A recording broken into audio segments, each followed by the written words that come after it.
Out on the warp wall. And the crowd is going wild because up next is Danny Goler, a man a lot of people tonight have been waiting to see. He's an Israeli Army veteran who now calls Los Angeles home, but he's logged a lot of miles to get here. I'm originally from Moscow, Russia. I moved to Israel when I was 7 years old, and I lived there most of my life, around 17 years. Then I moved to Indianapolis, from all places, and lived there for 3.5 years. But I live in Los Angeles now. I gotta say, it's quite the experience.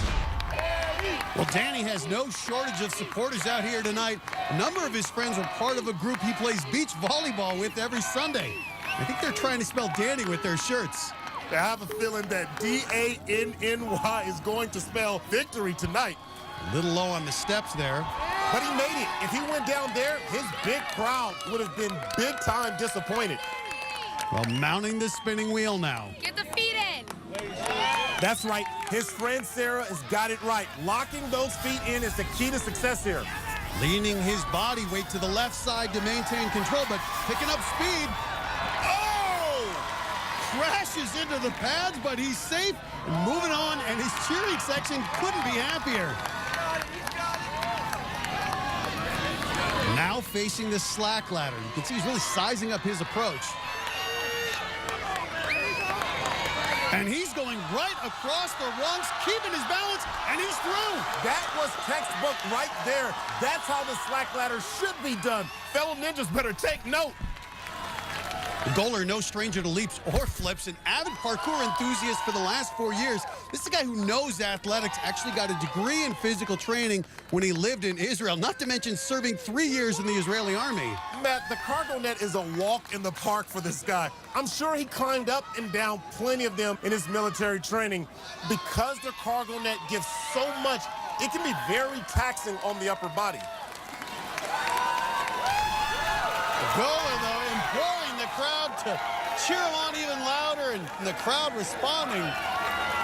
He's looking a little tired, but as a student of physical training, he knows the body's limits. I hope so. For his sake, at 5'9", 155, not an imposing figure, but hoping to power through here.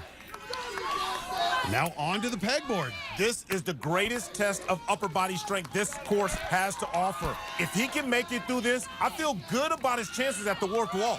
But we don't see his L's kicking in. You have to keep those arms and elbows at a 90-degree angle. You want to keep that L, and if you start to see the I, that means the arms are straight. You know fatigue is setting in.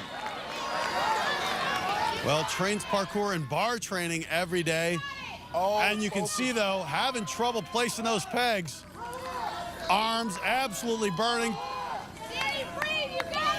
Yeah, and he's starting to skip a couple of those pegs now because he wants to be able to make it through. He's having a hard time getting that peg out. Shaking his head no. And Goler out on the monkey peg, but an admirable run out of Danny Goler. You know, Goler extended his reach between the pegs too far. His body weight was pulling down on that left peg. By the time he could get it out, even the energy from the crowd couldn't help him find the strength to hold on. So close! But you can see his crowd certainly appreciates his effort. Remember, the top 30 who get the farthest, the fastest will move on to the Venice City Finals. Danny Goler certainly had a strong run, but now he has to wait and see if it was strong enough.